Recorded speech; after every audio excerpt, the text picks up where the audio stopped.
আসসালামু আলাইকুম সকল ক্রিপ্টো লাভার ভাইদের ওয়েলকাম করছি ক্রিপ্টোকারেন্সির আজকের কমেন্টের রিপ্লে এবং মার্কেট আপডেট ভিডিওতে। আর যারা রেগুলার আমাদের ক্রিপ্টো রিলেটেড কন্টেন্টগুলো দেখে থাকেন তারা অবশ্যই ভিডিওতে লাইক দিয়ে আমাদের মোটিভেট করার চেষ্টা করবেন। সো আপনারা প্রতিনিয়ত বিভিন্ন কয়েন সম্পর্কে জানতে চান আমাদের কমেন্ট বক্সে। সো প্রতিদিন যদি আমি কমেন্ট বক্সের রিপ্লে করি তাহলে ভিডিও অনেক লং হয়ে যায়। সো এখন থেকে আমাদের ডিসিশন হলো প্রতি উইকেন্ডে আসলে মার্কেটের মুভমেন্ট খুব একটা বেশি থাকে না। সো আমরা প্রতি উইকেন্ডে কমেন্টের রিপ্লে করার চেষ্টা করব, আপনাদের করা কমেন্টগুলো সম্পর্কে আপনাদের ধারণা দেওয়ার চেষ্টা করব। সো ভিডিও শুরু করার আগে একটি ডিসক্লেমার, এই ভিডিওটি শুধুমাত্র একটি এডুকেশনাল ভিডিও, কোনো ফাইন্যান্সিয়াল অ্যাডভাইস নয়, শুধুমাত্র একটি এডুকেশনাল ভিডিও। যারা স্টিল আমাদের টেলিগ্রাম চ্যানেলটিতে জয়েন করেননি, ভিডিও ডেসক্রিপশন বক্সে আমাদের টেলিগ্রাম চ্যানেলের লিঙ্ক পেয়ে যাবেন। অবশ্যই আমাদের টেলিগ্রাম চ্যানেলটিতে জয়েন করবেন, কারণ মার্কেটের যত instant fundamental news and technical analysis আমরা কিন্তু আমাদের টেলিগ্রাম চ্যানেলটিতে শেয়ার করে থাকি, সুতরাং টেলিগ্রাম চ্যানেল ইম্পর্টেন্ট। সো এক নম্বর, আমাদের গত ভিডিওর কমেন্টে আমরা প্রথমে আসবো। এক ভাই কমেন্ট করেছেন টন কয়েন সম্পর্কে, তিনি টনে আসলে ইনভেস্ট করবেন নাকি শর্ট টার্মে ট্রেড করবেন, না স্ক্যাল্পিং করবেন নাকি সেল শর্ট করবেন, সেটা কোনো কিছুই নয়, শুধু তিনি লিখেছেন টন। অর্থাৎ আমি যতটুকু বুঝি তিনি টন কয়েন সম্পর্কে জানতে চেয়েছেন। সো টন কয়েন ফান্ডামেন্টালি কিন্তু অনেক স্ট্রং একটা কয়েন। টন কয়েনের রিসেন্ট যে পাম্পটা আমরা দেখেছি, টন কয়েনের আপগ্রেডের কারণে পাম্পটা মূলত এসেছে, ঠিক আছে। তো ইনভেস্ট করার মতো জোনে টন কয়েন স্টিল কিন্তু আমরা আসলে ইনভেস্ট করার মতো জোনে টন কয়েন স্টিল আসেনি। তো যেহেতু ইনভেস্টমেন্টের সাইকোলজি ভাই সম্পূর্ণ আলাদা থাকে, আপনি বড় রকমের ফান্ড যখন ইনভেস্ট করেন পার্ট বাই পার্ট এন্ট্রি করতে হয় এবং খুব স্ট্রং কয়েনগুলো ইনভেস্টমেন্ট করার জন্য সিলেক্ট করতে হয়, যেহেতু স্টপ লস থাকে না, পার্ট বাই পার্ট নিতে হয়, সেক্ষেত্রে ফান্ডামেন্টাল অ্যানালাইসিস করা অত্যন্ত জরুরি হয়ে পড়ে। সো টন কয়েনে যদি আমরা আসি, এর মার্কেট ক্যাপ 5.26 বিলিয়নের কাছাকাছি রয়েছে। তো আমাদের জন্য সবচেয়ে গুরুত্বপূর্ণ হলো গিয়ে আমাদের টোটাল সাপ্লাই এবং সার্কুলেটিং সাপ্লাই। তো এখানে যদি আমরা লক্ষ্য করি টন কয়েনের আসলে টোটাল সাপ্লাই রয়েছে 5.18 বিলিয়ন টনের মতো, অলমোস্ট মার্কেটে মিন্ট করা রয়েছে। এবং আমাদের সার্কুলেটিংয়ে অর্থাৎ ট্রেডেবল টন কয়েন রয়েছে 2.69 বিলিয়নের কাছাকাছি, ঠিক আছে। তো বাকি যে টন কয়েনগুলো লকিং অবস্থায় রয়েছে ওইগুলো কিন্তু আস্তে আস্তে আনলকিং হবে। যদি মার্কেট ক্যাপ না বাড়ে সেক্ষেত্রে কিন্তু স্লোলি টন কয়েন কিন্তু ড্রপ করার চান্স থাকবে। সেক্ষেত্রে আপনাদের পরিষ্কারভাবে একটা কথা বলি, টন কয়েনে ইনভেস্টমেন্ট করার মতো জোনে আসেনি, বাট আপনারা সুইংও করতে পারবেন, স্ক্যাল্পিং করতে পারবেন, শর্ট টার্মে ট্রেড করতে পারবেন, সব কিছুই করতে পারবেন, বাট ইনভেস্টমেন্ট করার আগে আপনাদের অবশ্যই ওয়েট করতে হবে। সো যদি আমরা আসি, এই যে একটা নিউজের পাম্প এসেছে, এই পাম্পটার কারণে মূলত এই নিউজটার কারণে আপগ্রেড এসেছে, এই পাম্পটা এসেছে শুধুমাত্র টন কয়েনের ইন্টারনাল একটা আপগ্রেড এসেছে এই কারণে, ঠিক আছে, আমি যতদূর জানি। তো ইনভেস্টমেন্ট যদি করতে হয় অবশ্যই আপনাদের এই যে একটা গ্রিন বক্স $1 নিচ থেকে নিতে পারলে বেশি ভালো হয়। সো যদি পান $1 নিচ থেকে, সেটা আপনার জন্য অনেক ভালো হবে। আপনার মনে হতে পারে যে $1 নিচে কোনো দিন আসবে নাকি। সো আপনি যেটা আসলে চিন্তা করবেন না ক্রিপ্টো মার্কেটে, সেটাই কিন্তু হওয়ার সম্ভাবনা সবচেয়ে বেশি। আর যদি ট্রেড করতে চান সেক্ষেত্রে ভাই আমাদের আসলে ফিপগুলো চেঞ্জ হবে। সো শর্টার টাইম ফ্রেমে যদি ট্রেড করতে চান সেক্ষেত্রে আপনি ডেলি টাইম ফ্রেমে দেখবেন যে আমাদের এই যে ডিসকাউন্ট লেভেলের যে ইমব্যালেন্সগুলো এগুলো হোল্ড করে কিনা। যদি শর্টার টাইম ফ্রেমের কোনো ভালো স্ট্রাকচার পেয়ে যান সেক্ষেত্রে আপনি অবশ্যই স্টপ লস দিয়ে, তো সবচাইতে আমি প্রেফার করব এই সমস্ত মুভিং অ্যাভারেজগুলোর কাছাকাছি প্রাইসটা প্রথমে আসলে নেমে আসুক। এই সমস্ত মুভিং অ্যাভারেজগুলো থেকে আপনি আসলে ট্রেড নেওয়ার একটা প্ল্যান করতে পারেন। আপনার স্টপ লসগুলো অবশ্যই এই মুভিং অ্যাভারেজগুলোর নিচে দিলে সবচাইতে ভালো হয়। এই হলো আমার টন কয়েনের অ্যানালাইসিস। আপাতত যেহেতু নিচের দিকে পড়ছে, ইন্টারনালি ডাউন ট্রেন্ডের মধ্যে রয়েছে 4 ঘন্টা টাইম ফ্রেমে, সো এই ডাউন ট্রেন্ডটা কন্টিনিউ করতে দেন, ঠিক আছে। এটা আমার একান্ত ব্যক্তিগত অ্যানালাইসিস। আর ইনভেস্টমেন্ট করার মতো জোনে টন কয়েন আসে নাই, ঠিক আছে, পরিষ্কার হিসাব। সো দ্বিতীয় কমেন্টে যদি আমরা আসি, ভাই সল কয়েন নিয়ে বিস্তারিত যদি বলতেন। তো দেখুন, সোলানা কয়েন নিয়ে এর আগের আরেকটা ভিডিওতে কিন্তু নেক্সট যে আমাদের গত যে কিউএনএ ভিডিওটা ছিল, আমাদের সোলানা কয়েন সম্পর্কে পরিষ্কারভাবে ধারণা দেওয়া হয়েছিল যে ভাই ইনভেস্টমেন্ট করার মতো জোনে সোলানা কয়েন আসেনি। তখন সম্ভবত $92 আশেপাশে সম্ভবত কয়েনটার প্রাইস ছিল, ঠিক আছে, আমি যদি ভুল না করে থাকি $92-93 আশপাশে ছিল। এবং ওই ভিডিওতে আপনাদের বলা হয়েছিল যে ভাই যদি এই সোলানা কয়েনটা এখান থেকে যায় সর্বোচ্চ 98 লেভেল পর্যন্ত প্রাথমিকভাবে যাবে, দেন কিন্তু ড্রপ করার চান্স থাকবে। ভিডিও যারা দেখেননি ভিডিওগুলো দেখে নেবেন ভাই, ঠিক আছে। গত আমাদের কিউএনএ ভিডিও যেটা ছিল ওই ভিডিওতে আপনাদের সোলানা কয়েন সম্পর্কে অ্যানালাইসিস করা হয়েছিল, তো রাইট। এবং আমাদের ভলিউম দিয়ে বলা হয়েছিল যে $86 আশপাশে strong point of control area রয়েছে। ওই আমার $98 থেকে কিন্তু রিজেক্ট খেয়ে আমার $86 পর্যন্ত চলে আসতে পারে। তো অ্যাকুরেটলি একদম হাউ সুইট, হাউ নাইস ভাই, 98 ঠিক $98 থেকেই কিন্তু আমাদের ওটা রিজেক্ট হয়েছে আমাদের সোলানা কয়েন, আমাদের এসে দাঁড়িয়েছে বর্তমানে $86 আশপাশে, যেখানে আমাদের ভলিউম অনুযায়ী স্ট্রং, একদম স্ট্রং সাপোর্ট এরিয়া রয়েছে। তো এবার আপনি সোলানা কয়েনের যদি একটা ইন্টারনাল ফিপ ধরেন, 4 ঘন্টা টাইম ফ্রেমে হবে এটা, এই ফিপটা আমার 4 ঘন্টা টাইম ফ্রেমে। সো ইন্টারনাল ফিপ যদি ধরেন, আপনি দেখতে পাচ্ছেন যে এক্সট্রিম ডিসকাউন্ট লেভেলে অলমোস্ট সোলানা কয়েন চলে এসেছে। তো যেহেতু এক্সট্রিম ডিসকাউন্ট লেভেলে চলে এসেছে, তো আপনি রাখতে পারেন অবশ্যই আমাদের এই পয়েন্ট অফ কন্ট্রোল অর্ডার সুইংয়ের নিচে স্টপ লস দিয়ে আপনি হয়তো বা ট্রেড করতে পারবেন। বাট আপনি যদি ইনভেস্টমেন্টের কথা বলেন ভাই, ইনভেস্টমেন্টের সাইকোলজি আপনাদের আলাদা থাকবে। আপনারা ইনভেস্টমেন্ট বলতে কী বোঝেন আমি জানি না। ইনভেস্টমেন্ট করতে হলে অবশ্যই আপনাদের আরও নিচে আসতে হবে, $65 আশেপাশ থেকে হয়তো বা আপনি পার্ট বাই করতে পারেন। নিচের দিকে যত যাবে আপনি হয়তো বা অ্যাকুমুলেশন আস্তে আস্তে চালাতে পারেন, যেটা আপনার দীর্ঘদিনের জন্য রেখে দিতে পারবেন। আর সোল কয়েন নিয়ে খুব একটা বেশি টেনশন করার কোনো কারণ নেই। সোলানা কয়েন অত্যন্ত স্ট্রং, ফান্ডামেন্টালি অত্যন্ত স্ট্রং, এবং আমাদের লেয়ার 1 ব্লক চেনের আমাদের সোলানা লেয়ার 1 যেটা ব্লক চেন রয়েছে তার নিজস্ব কয়েন সল। তো খুবই স্ট্রং একটা কয়েন, এবং এর ট্রানজ্যাকশন অত্যন্ত ফাস্ট। ইথিরিয়ামের কম্পিটিটর বলতে পারেন, ঠিক আছে, বিএনবির কম্পিটিটর, ইথিরিয়ামের কম্পিটিটর, এরা কিন্তু মার্কেটে বা স্ট্যাবলিশ হয়ে গিয়েছে। এরা কিন্তু আগামী দিনে আপনার যদি ধৈর্য থাকে এগুলো থেকে প্রফিট নিয়ে ইনশাল্লাহ বের হতে পারবেন। এই আমার সোলানার অ্যানালাইসিস। তো নিচের দিকে যদি যাই,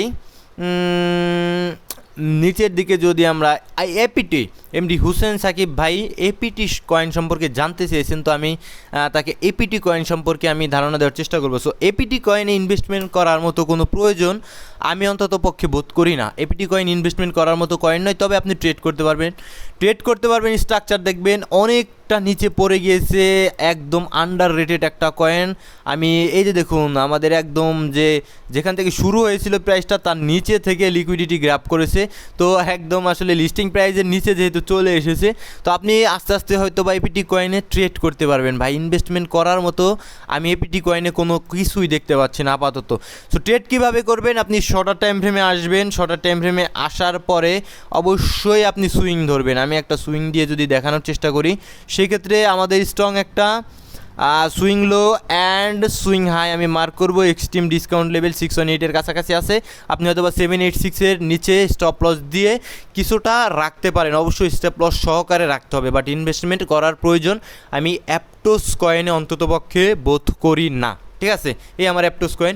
এরপরে আরেক ভাই নিও কয়েন সম্পর্কে জানতে চেয়েছেন অনেক দিন ধরে। নিও কয়েন ভাই চাইনিজ ইথিরিয়াম, ঠিক আছে। আর অ্যাপটোস কয়েনের কিন্তু আসলে টোটাল সাপ্লাই, সার্কুলেটিং সাপ্লাই নিয়েও একটু সমস্যা আছে, যেটা আমি পরবর্তীতে আপনাদের জানানোর চেষ্টা করবো। সো নিও কয়েনের আসলে টোটাল সাপ্লাই এবং সার্কুলেটিং সাপ্লাই নিয়ে খুব একটা বেশি সম্ভবত ঝামেলা নেই। আমি যতদূর জানি 70 মিলিয়নের কাছাকাছি সার্কুলেটিং চলে এসেছে, আমাদের টোটাল 100 মিলিয়ন, আর 30 মিলিয়নের কাছাকাছি আস্তে আস্তে হয়তো বা আনবেন, নয়তো বা বার্ন করবে, দুটার একটা হবে, ঠিক আছে। তো নিও কয়েন, চাইনিজ ইথিরিয়াম, নিও কয়েনে যদি আমরা আসার চেষ্টা করি, সেক্ষেত্রে আপনাদের আরও কিছুটা বিস্তারিত আমি নিও কয়েন সম্পর্কে জানানোর চেষ্টা করব, ঠিক আছে। সো নিও কয়েনে যদি আসি ভাই, নিও কয়েন একটা অনেক পুরাতন কয়েন, ঠিক আছে, আসলে অনেক পুরাতন কয়েন। এই যে ভাই আসলে খুব একটা বেশি পারফরমেন্স করতে পারছে না, যেটা আমাদের 2021-এর বুল রানে ভালো একটা পারফরমেন্স করেছিল, এখন $2 আশপাশে রয়েছে। তো ইনভেস্টমেন্ট করতে হলে ভাই এটা একটু রিস্কি, অল্প অ্যামাউন্টে রাখা যেতে পারে, তবে খুবই রিস্কি ইনভেস্টমেন্ট হয়ে যাবে এটা নিও কয়েন। বাট আপনি যদি স্ক্যাল্পিংয়ের কথা, আপনি যদি সুইংয়ের কথা বলেন, ইন্টারডের কথা বলেন, তাহলে আপনার অবশ্যই স্ট্রাকচার দেখতে হবে। স্ট্রাকচার দেখলে আমরা মোটামুটি সাইডওয়েজ রয়েছে মার্কেট, এবং যদি আমরা আরও শর্টার টাইম ফ্রেমে আসি, শর্টার টাইম ফ্রেমে আসলে ইন্টারনালি ডাউন ট্রেন্ডের মধ্যে রয়েছে, এবং আমাদের 4 ঘন্টার টাইম ফ্রেমে ফিফটা যদি আমরা ড্র করি, সেক্ষেত্রে আমাদের পরিষ্কারভাবে এক্সট্রিম ডিসকাউন্ট লেভেলে রয়েছে। তো এখান থেকে রিয়াক্ট কিছুটা হয়তো বা আসতে পারে, অবশ্যই স্টপ লস দিতে হবে, এখন রিস্কি ট্রেড হয়ে যাবে, তাহলে আপনার স্ট্রাকচার ডেভেলপ হওয়ার জন্য কিছুটা ওয়েট করতে পারেন। আর ইনভেস্টমেন্ট করতে হলে করতে পারেন, তবে কোনো ফাইন্যান্সিয়াল অ্যাডভাইস নয়। নিও কয়েনের ইনভেস্টমেন্ট খুবই রিস্কি হয়ে যাবে। চাইনিজ ন্যারেটিভ যখন আসবে এই কয়েনটা, তখন হয়তো বা আপনাদের রিকভার দেখাতে পারে, ঠিক আছে। নেক্সট কয়েনের কথায় যদি আমরা আসি, ইথিরিয়াম নিয়ে একবার জানতে চেয়েছিলেন। তো ইথিরিয়ামে আমার ভাই টার্গেট $1500 নিচে, ঠিক আছে, $1500-1600 নিচে। এই যে উইকলি টাইম ফ্রেমে ডাউন ট্রেন্ডের মধ্যে রয়েছে, বিয়ারিশ টেস্ট করেছে, একদম হুবহু বিটকয়েনের মতো স্ট্রাকচার রয়েছে। যদি আমরা আসি মুভিং অ্যাভারেজ 200 টেস্ট করেনি, বিটিসি তো ডেইলি 200 মুভিং অ্যাভারেজ টেস্ট করে সেটা টেস্ট করেনি কেন? ইথিরিয়ামের টিমের তরফ থেকে কিন্তু ইথিরিয়াম স্লোলি সেল দেওয়া হচ্ছে, দ্যাটস ওয়াই কিন্তু আসলে ইথিরিয়ামকে খুব একটা বেশি পারফরমেন্স করতে পারছে না, ঠিক আছে। এই যে 50 এক্সপোনেনশিয়াল মুভিং অ্যাভারেজের নিচে পড়ে গিয়েছে। বাট আপনারা যদি লক্ষ্য করেন আরও কিছুটা উপরের দিকে হয়তো বা ইথিরিয়াম যেতে পারে, আমাদের গোল্ডেন জোনে রয়েছে। অবশ্যই স্টপ লস দিয়ে আপনি হয়তো বা এন্ট্রি করতে পারবেন শর্টার টাইম ফ্রেমে। 4 ঘন্টার টাইম ফ্রেমে আসলে আপনি আরও কিছুটা পরিষ্কার বুঝতে পারবেন ইন্টারনালি ডাউন ট্রেন্ডে রয়েছে। এবং আরও শর্টার টাইম ফ্রেমে যাবেন যখন দেখবেন যে আমরা হয়তো বা শর্টার টাইম ফ্রেমে মোটামুটি ভালো স্ট্রাকচার দেখছি। এই যে আমার 15 মিনিটের টাইম ফ্রেমে আপ ট্রেন্ডে রয়েছে, তো এই আপ ট্রেন্ড ধরে হয়তো বা আপনি স্টপ লস দিয়ে ট্রেডিং করতে পারবেন, কোনো সমস্যা নেই। বাট ইনভেস্টমেন্ট করার কোনো প্রয়োজন আপাতত আছে বলে আমার কাছে ব্যক্তিগতভাবে মনে হয় না। এর আগে আমাদের অ্যানালাইসিস ছিল আমাদের সোলানা কয়েনে বলা হয়েছে, জেড ক্যাশ কয়েনে দেখুন, জেড ক্যাশ কয়েনের অ্যানালাইসিস ছিল। জেড ক্যাশ কয়েনে যদি আসি আমরা, জেডিসি কয়েন, তো ডিসকাউন্ট লেভেল স্টিল আসেনি। প্রাইস যখন উপরের দিকে ছিল তখনই মার্ক করা হয়েছিল যে ফোমো করবেন না, আপনারা ওয়েট করেন। এই যে 382 থেকে কিছুটা রিয়াক্ট আসার চেষ্টা করছে, আমাদের ডিসকাউন্ট লেভেল আসুক, দেন কিন্তু আমাদের পরবর্তী ডিসিশন আসবে। তো আপাতত ফোমো করার কোনো প্রয়োজন নেই, ঠিক আছে, যেটা আমার কাছে মনে হয়। সো এবার যদি মার্কেটের আপডেটে আসি, তো আপনারা প্রতিনিয়ত কমেন্ট করবেন, আমি রিসার্চ করার চেষ্টা করব কয়েনগুলো সম্পর্কে, কবে আনলকিং রয়েছে, টিমের তরফ থেকে কী নিউজ আসার চেষ্টা করছে, এবং পরবর্তীতে আপনাদের রিপ্লে করার চেষ্টা করব অবশ্যই, ঠিক আছে। এবং আজকের মার্কেট আপডেটে যদি আসি, আমাদের ক্রিপ্টোকারেন্সি মার্কেট বিটকয়েন এবং ইউএসডিটি ডমিনেন্স উভয় কিন্তু খুবই গুরুত্বপূর্ণ জায়গার মধ্যে রয়েছে। তার আগে আমরা কিছুটা আসলে ফান্ডামেন্টাল নিউজ কভার করব। ডোনাল্ড ট্রাম্প আপনারা সকলেই জানেন চায়না সফরে গিয়েছিল, সেখান থেকে আপনাদের জন্য ভালো কিছু নিয়ে এসেছি। তো আসলে ভালো কিছু না, আপনাদের লোক দেখানোর জন্য ভালো কিছু। তো যদি একটু নিউজটা কভার করার চেষ্টা করি, অবশ্যই ব্লুমবার্গের তথ্য অনুসারে যদি দেখার চেষ্টা করি যে চীন, রয়টার্সের নিউজ এটা, সরি ব্লুমবার্গের নয়, রয়টার্সের, চীন এবং যুক্তরাষ্ট্র আসলে শুল্ক যেটা ট্যারিফ রয়েছে হ্রাসের মাধ্যমে কৃষি বাণিজ্য সম্প্রসারণ এবং অশুল্ক বাধা এবং বাজার প্রবেশাধিকার সংক্রান্ত সমস্যাগুলো মোকাবেলা করতে সম্মত হয়েছে বলে শনিবার বেইজিং অনুষ্ঠিত এই সপ্তাহের শীর্ষ সম্মেলনে পর চীনের বাণিজ্য মন্ত্রণালয় জানিয়েছে। এবং ডোনাল্ড ট্রাম্পের তরফ থেকেও বিষয়টা কনফার্মেশন করা হয়েছে, অর্থাৎ ট্যারিফ কিছুটা বিভিন্ন খাতে কমাতে পারে, তাহলে এটা কিন্তু আপনাদের জন্য পজিটিভ নিউজ আপনারা ধরতে পারেন, কিন্তু আসলে পজিটিভ নিউজ না। তিনি কিন্তু বেইজিংয়ের সফরে গিয়ে পরিষ্কারভাবে জানিয়েছেন ইরান এবং ইসরায়েল এবং তাদের মধ্যে যে একটা যুদ্ধ চলছে সেটা কিন্তু আসলে বন্ধ হওয়ার সম্ভাবনা আপাতত কম, সেটা কিন্তু কন্টিনিউ রাখার সম্ভাবনা রয়েছে। এটা আমাদের জন্য খারাপ নিউজ। এবং সেই সাথে যদি আমরা ধরি, জাপানের রেট হাইকের নিউজ এসেছে, এবং আমাদের জাপানের যেটা 30 বছরের বন্ড রয়েছে এবং 10 বছরের জাপানের যে বন্ড রয়েছে সেগুলো কিন্তু তাদের ইল্ড কিন্তু বাড়ার চেষ্টা করছে। এবং আমাদের ইউএস 10 ইয়ার যেটা ইউএসের 10 বছরের বন্ডের ইল্ড কিন্তু বাড়ার চেষ্টা করছে। জানি আপনাদের কিন্তু মাথার উপর দিয়ে যাবে, আমরা যদি দেখানোর চেষ্টা করি সেক্ষেত্রে আপনারা পরিষ্কার হবেন, ভিডিও লং হয়ে যায় বিধায় কিন্তু এত পরিষ্কারভাবে আমি আপনাদের দেখাতে চাই না। জেপি3 শেয়ার, এই যে দেখুন জেপি3 শেয়ার আমাদের একদম অল টাইম হাইয়ের কাছাকাছি 4.080% কাছাকাছি রয়েছে। দেখুন জাপানের 30 বছর মেয়াদের যে বন্ড রয়েছে সে বন্ডের আসলে ইল্ড কত, 0.080% কাছাকাছি। এর মানে আসলে মানুষ এখন আসলে জাপানি বন্ডের দিকে, বন্ড যেহেতু পৃথিবীর সবচাইতে সেফেস্ট অ্যাসেটগুলোর মধ্যে অন্যতম, সেক্ষেত্রে কিন্তু তারা এই বন্ডের দিকে ঝোঁকারই সবচাইতে বেশি ট্রাই করবে। ভাই একটা জিনিস বুঝবেন, ভাই আপনি হয়তোবা $100 বিলিয়ন হয়তোবা রাখতে চাইছেন, তো আপনি সেফ অ্যাসেট খুঁজছেন, সেক্ষেত্রে বন্ড কিন্তু সবচাইতে সেফ অ্যাসেট। আপনি $100 বিলিয়ন বছরে যদি আপনি যেহেতু ইল্ড রয়েছে 30 বছরের মেয়াদে যে বন্ডটা রয়েছে তার ইল্ড রয়েছে 4.08% কাছাকাছি, সেক্ষেত্রে আপনি বছরে যদি $100 বিলিয়ন 4.08% করে সুদ পান, সেক্ষেত্রে আপনি কী কারণে আসলে ক্রিপ্টোকারেন্সি মার্কেটে ইনভেস্ট করবেন? একদম পরিষ্কার ইস্যু ভাই। আমাদের ইউএস 10 ইয়ার্সেও কিন্তু একই অবস্থা, ইল্ড বাড়ছে। যদি এই ইল্ডগুলো আস্তে আস্তে যে দেখুন বাড়াই স্টার্ট করে, সেটা আমাদের মার্কেটের জন্য কিন্তু খুব বেশি ভালো নিউজ নয়। ইনভেস্টররা কিন্তু সেফ অ্যাসেটের দিকে ঝোঁকার সম্ভাবনা অনেক বেশি থাকবে, ঠিক ঠিক আছে। এবার যদি আমরা টেকনিক্যাল পার্টটাতে আসি, ইউএসডিটি ডমিনেন্স খুবই গুরুত্বপূর্ণ জায়গায় রয়েছে, ভালো মতো বুঝবেন। ইউএসডিটি ডমিনেন্স আমাদের 50 এবং 100 এক্সপোনেনশিয়াল মুভিং অ্যাভারেজের কাছাকাছি রয়েছে।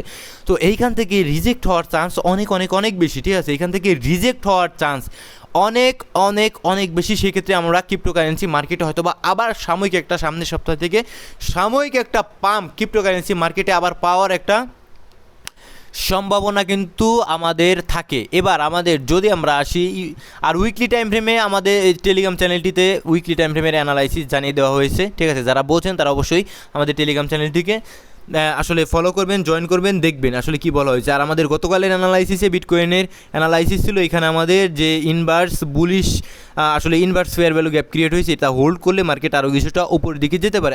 অ্যাকচুয়ালি ওটা কিন্তু হোল্ড করেনি, আরও বরংশ আমাদের বেয়ারিশ ইমব্যালেন্স সহকারে নিচের দিকে পড়ে গিয়েছে। তো এটা আমাদের অবশ্যই এখন রিজেক্টেড এরিয়া থাকবে। সো 4 ঘন্টার টাইম ফ্রেমে যেহেতু আমাদের এক্সট্রিম ডিসকাউন্ট লেভেলটি ট্যাপ করেছে 0.618। এবার যদি আমরা বুলিশ কোনো কিছু পাই, এসএফপি যদি পাই অথবা বুলিশ কোনো কিছু স্ট্রাকচার শিফটিং যদি পাই, আমরা এখানে ইন্টারনাল 1 ঘন্টার টাইম ফ্রেমে ইন্টারনাল একটা চেঞ্জ অফ ক্যারেক্টার পেয়েছি। এই যে আমার ফার্স্ট সাইন যে মার্কেট হয়তো বা কিছুটা বুলিশ হওয়ার সম্ভাবনা খুব দ্রুতই রয়েছে, ঠিক আছে। এবার আমাদের আরও শর্টার টাইম ফ্রেমে যাবেন, 30 মিনিটে যাবেন, চেঞ্জ অফ ক্যারেক্টার পেয়েছি। আমরা 15 মিনিট টাইম ফ্রেমে চেঞ্জ অফ ক্যারেক্টার পেয়েছি, ঠিক আছে। ইন্টারনাল চেঞ্জ অফ ক্যারেক্টারও পেয়েছি, মেজর চেঞ্জ অফ ক্যারেক্টারও 15 মিনিটে পেয়েছি। তো এই ট্রেন্ডটা যদি কন্টিনিউ করে মার্কেট আরও শর্টার টাইম ফ্রেমের জন্য উপরের দিকে যেতে পারে। আর যদি মার্কেট ড্রপ করে ভাই, সেক্ষেত্রে আপনার লেভেল কোনটা হবে? সেক্ষেত্রে আপনার লেভেল হবে অবশ্যই আমাদের এই যে 50 এবং 100 এক্সপোনেনশিয়াল যে মুভিং অ্যাভারেজ রয়েছে এর কাছাকাছি কিন্তু খুবই গুরুত্বপূর্ণ লেভেল। এখান থেকে কিন্তু মার্কেটে আমরা সুইংয়ের জন্য প্ল্যান করতে পারি। সো ভালো থাকবেন সকলে, সুস্থ থাকবেন। ভিডিও অনেক লম্বা হয়ে গেল, I am extremely sorry. So ভালো থাকবেন, সুস্থ থাকবেন, দেখা হচ্ছে পরবর্তী কোনো ভিডিওতে। আসসালামু আলাইকুম ওয়া রাহমাতুল্লাহি ওয়া বারাকাতুহু।